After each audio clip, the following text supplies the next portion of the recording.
Channel 3 early warning weather with meteorologist Mike Cameron. Get ready for better weather today. I think we're going to see a nicer day with partly sunny skies. It'll be breezy and it'll be milder.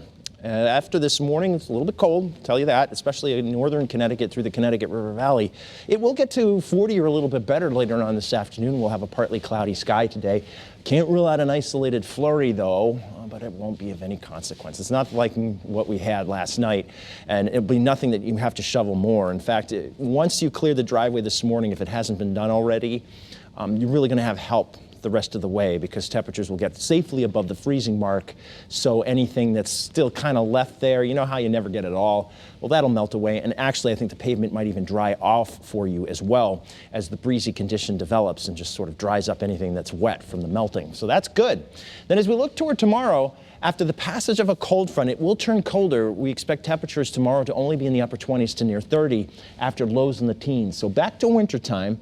But then after that, Tuesday into Wednesday, temperatures climb from the 30s to the low 40s and then into the mid 40s for Thursday and Friday. All the while, high pressure remains in control, and we expect, generally speaking, a partly cloudy sky all the way through Friday. So a good, quiet week is ahead. No major problems. If you're a kid in school, do all your homework, you're going to have school. I don't see any weather reason that you might have a delay or a cancellation. Next Saturday, however, or Sunday, we have our next system. And there is not exactly the greatest agreement from the models on this one, not like the last one. The last one was very well forecast by the models.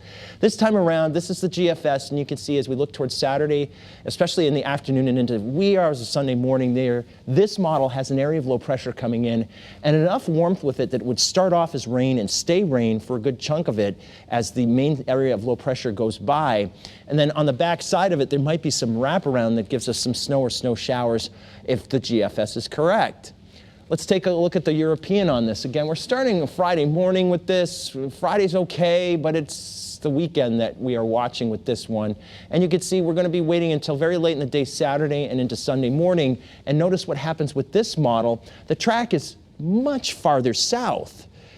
That would suggest colder air, and yes, at least a little bit of mixing with some snow, sleet, and freezing rain, especially in northern Connecticut, before there might be any change to just plain rain with this particular solution. So, and it lasts farther along into Sunday. So the European is a little bit different than the GFS in a lot of ways.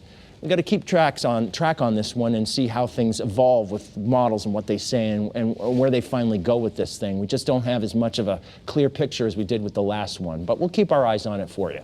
Out there right now, notice how it is cold, especially across the northern Connecticut River Valley, low to mid 20s here, but you go up into northwestern Connecticut. Here we have mid to upper 20s, and it's above freezing here in northeastern Connecticut, and it's that way too along the shoreline. So we've got the entrapment of the cold air we've been talking about. We have just generally a lighter wind out of the north here. That's why that's happening. But what will happen later on today is as the wind pipes up, we should see that change, and for all of us to see temperatures either in the upper 30s or lower 40s this afternoon. And with that, we will have partly cloudy skies. There may be a stray flurry, but I think for the most part, it's just going to be partly cloudy. Then this evening, we'll have a little bit of a switch in wind direction with the passage of a cold front, and that will bring in colder air as we look towards tonight and tomorrow.